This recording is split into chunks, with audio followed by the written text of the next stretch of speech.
हरे कृष्णा। तो इंटेलिजेंस के बारे में आज हम बात करेंगे। इंटेलिजेंस अर्थात बुद्धि, या उसको मति भी बोलते हैं, उसको मेधा भी बोलते हैं। तो वो जो है वो ह्यूमन बॉडी के अंदर में जो एक और सटल बॉडी है, हमारा जो ये ग्रॉस बॉडी है अर्थात स्थूल शरीर है, इसके अंदर एक और शरीर है जिसको बोलते हैं सटल बॉडी। तो बुद्धि जो है उस सटल बॉडी का अर्थात सूक्ष्म शरीर का हिस्सा है, और वो बुद्धि जो है व्यक्ति को जन्मजात मिलता है। अर्थात आप बुद्धि को कम या ज्यादा नहीं कर सकते, आप ज्ञान को घटा या बढ़ा सकते हो। आप समझ गए? ज्ञान को आप घटा सकते हो, बढ़ा भी सकते हो। किसी भी फील्ड का आपको नॉलेज लेना है, आप उसकी फील्ड की पढ़ाई करिए, उसका नॉलेज लीजिए। और नहीं किसी चीज को भूलना है तो धीरे धीरे आप उसको छोड़ते जाइए, धीरे धीरे उस विषय के बारे में आपका ज्ञान जो है वो धीरे धीरे कम होता चला जाएगा।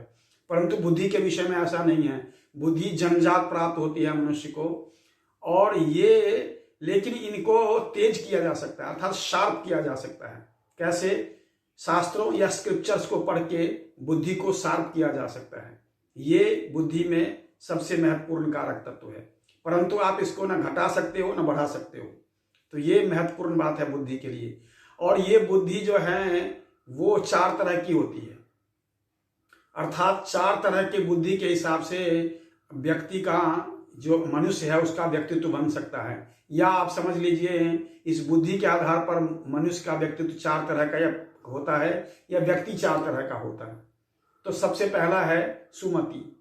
सुमति का मतलब क्या होता है? सुमति मतलब सुंदर मति अर्थात सुंदर बुद्धि। सु मतलब सुंदर और मति मतलब बुद्धि, जिसकी सुंदर बुद्धि है। तो क्या सुंदर बुद्धि? कि मेरा भी लाभ हो, साथ में दूसरे व्यक्ति का भी लाभ हो। ये है सुमति, कि मेरा भी लाभ होना चाहिए और दूसरे व्यक्ति का भी लाभ होना चाहिए। फिर दूसरा है कुमति। कुमति का मतलब ये है कि मेरा लाभ ना हो पर तो दूसरों का भी लाभ नहीं होना चाहिए, अर्थात मुझे फायदा नहीं हो रहा है तो इसको भी फायदा नहीं होना चाहिए। तो ये है कुमति। और तीसरा है दुर्मति। दुर्मति का मतलब क्या होता है? कि मेरा लाभ ना हो परंतु उसका नुकसान जरूर होना चाहिए। इसको बोलते हैं दुर्मति। अर्थात मेरा कोई फायदा ना हो कोई प्रॉब्लम नहीं, परंतु उसका जो है वो उसको फायदा नहीं मिलना चाहिए, उसका नुकसान जरूर होना चाहिए। और चौथा है महामति। महामति मतलब महान बुद्धि। तो ऐसा जो व्यक्ति होता है, जो महामति वाला व्यक्ति होता है, जो कि संसार में बहुत कम पाए जाते हैं, उनमें उसके अंदर ये भाव होता है कि भले ही मेरा लाभ ना हो परंतु दूसरे व्यक्ति का लाभ अवश्य होना चाहिए। तो ये जो है वो उसके अंदर ये भाव होता है। तो इसको बोलते हैं महामति। अर्थात ये 4 तरह की बुद्धि है, और इन 4 तरह के बुद्धि को से व्यक्ति अपना व्यक्तित्व का निर्माण करता है।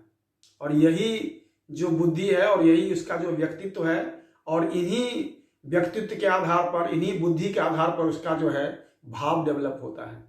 और इस तरह से व्यक्ति अपना जो है वो जीवन को आगे बढ़ाता है। वो चाहे सुख का होगा या दुख का होगा, ये निर्भर करेगा उसकी बुद्धि के ऊपर। हरे कृष्णा।